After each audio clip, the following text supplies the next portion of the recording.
प्रदीप जी, स्वामी प्रसाद मौर्य का एक विवादित बयान मंगलवार को आया जिसमें उन्होंने कहा कि ऑपरेशन सिंदूर टाइम टाइम फिश एक भी आतंकी नहीं मारा गया, भाजपा ने देश को गुमराह किया। क्या कहेंगे इस पे?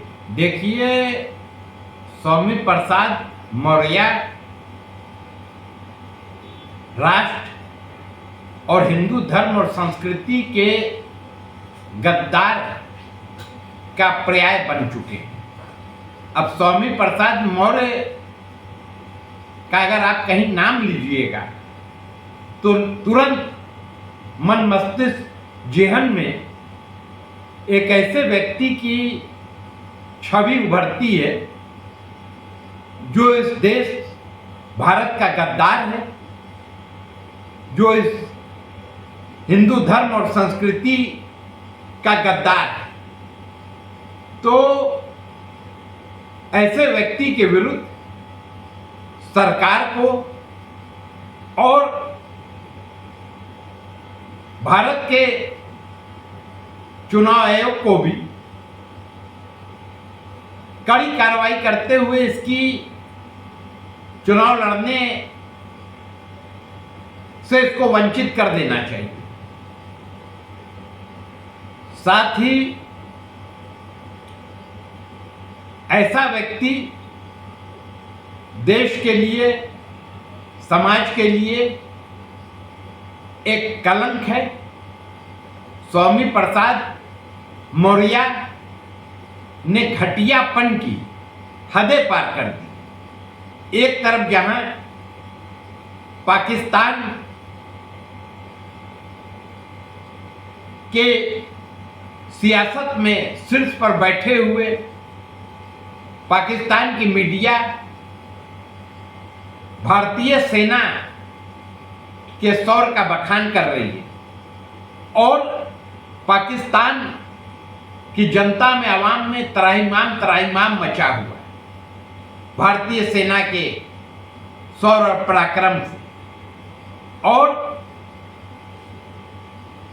इस ऑपरेशन में जो सर्जिकल स्ट्राइक हुई, जो ऑपरेशन हुआ आतंकवाद के खिलाफ, जिसमें आतंकवादियों के 9 बड़े ठिकाने नेस्तो नाबूद किए, उसमें हमारे देश के भारतीय सेना के वीर सपूतों ने भी अपना सर्वोच्च प्राणों का बलिदान दिया।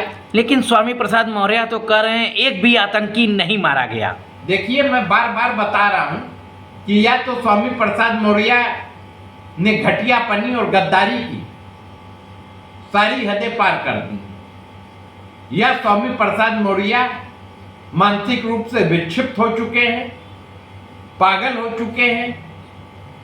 तो दोनों ही स्थिति में उनके, मैं ये नहीं कह रहा हूं हो सकता है स्वामी प्रसाद मौर्य जो बोल रहे हैं वो मानसिक रूप से विक्षिप्त हो चुके हैं, वो भाषा एक पागल की भाषा हो। तो जो भी है, प्रदेश की सरकार को, देश की सरकार को एक उच्च स्तरीय कमेटी का गठन करके ऐसे व्यक्ति के मानसिक स्वास्थ्य का भी परीक्षण कराना चाहिए।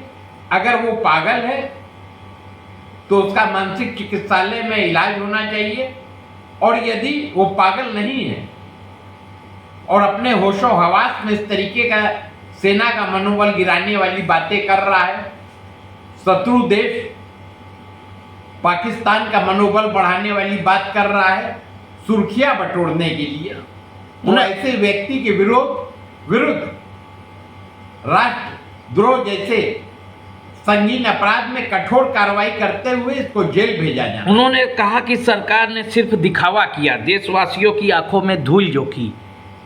देखिए, उनके बयान से कहीं ना कहीं से यह प्रतीत होता है कि स्वामी प्रसाद मौर्य मानसिक रूप से दिवालिया हो चुके हैं, या तो वो एक निहायत ही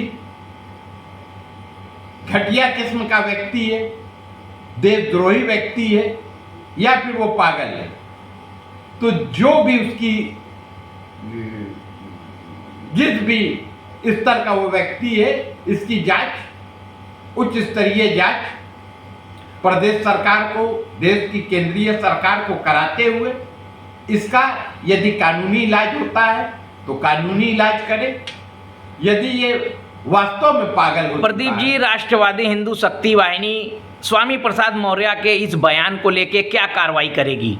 देखिए, राष्ट्रवादी हिंदू शक्ति वाहिनी अब इसके ऐसे बेतुके बयान को लेकर के तो राष्ट्रवादी हिंदू शक्ति वाहिनी अचंभित है कि इतना निहायत घटिया भाषा का प्रयोग इस देश में खाने वाला व्यक्ति, इस देश ने जिसको सब कुछ दिया, मंत्री बना, विधायक बना, एक उसका स्तर हुआ, कैसे बोल सकता है? तो कहीं ना कहीं से ये मंथन का विषय है कि ये व्यक्ति वास्तव में राष्ट्रद्रोही है या ये व्यक्ति पागल है। तो जिस भी स्तर का ये व्यक्ति होगा, इसका वैसा इलाज राष्ट्रवादी हिंदू शक्ति वाहिनी करेगी और सरकार से भी करने की मांग करेगी।